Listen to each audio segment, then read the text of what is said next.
Good evening, Bahamas. I'm Amajal Knowles with your JCN News on this Wednesday, March 21st. Good having you with us. A 43-year-old mother is tonight on remand at the Department of Corrections. Tracy Pratt stands accused of killing well-known bodybuilder Fitzroy Melbourne around 11 a.m. this Saturday. Melbourne's bloodied body was found just outside of a McKinney Drive home. Standing stoic before Deputy Chief Magistrate Sabusala Swain early this afternoon was his alleged killer, who was not required to enter a plea. She can, however, apply for bail in the Supreme Court.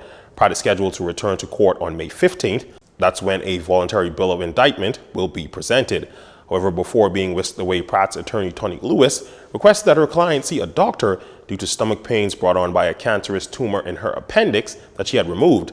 The magistrate noted this request, adding that Pratt will be seen by a medic in prison.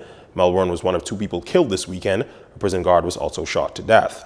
As planned, the Prime Minister and the Immigration Minister hopped on a plane for Inagua to feel views of residents there about the whole idea of establishing a detention center on the island, the country's first port of entry. The southern borders must be a priority.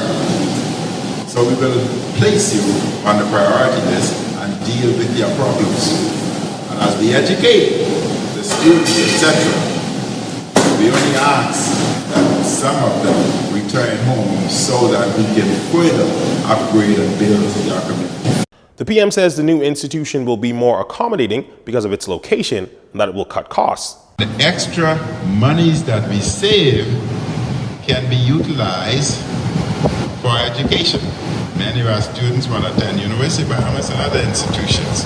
We will have great savings that we can utilize for our kids, for our futures, and for our future further development of the country.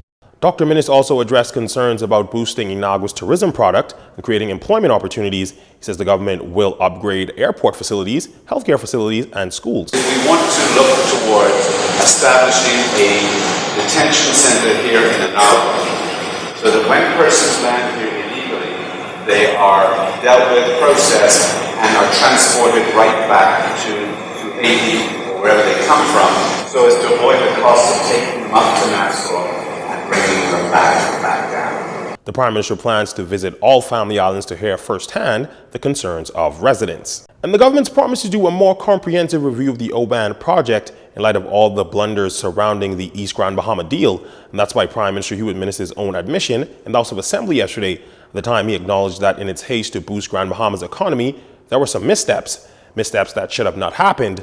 Take, for instance, the fact that the government should have clearly indicated that the February 19th signing was only ceremonial, and that Peter Krieger wrote the signature of Satpal Dunna.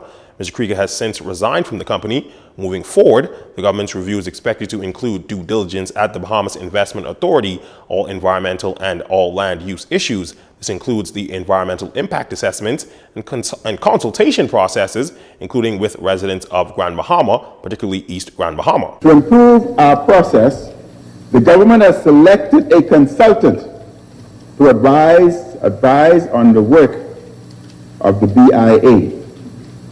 This will include reviewing the investment policy framework, streamlining BIA's operational methodologies, the development of a more dynamic approach to investment promotion and facilitation, and redesigning the current organizational structure and technical framework to allow for an improved, effective use of FDI, foreign direct investment, and national investment, and overall economic growth.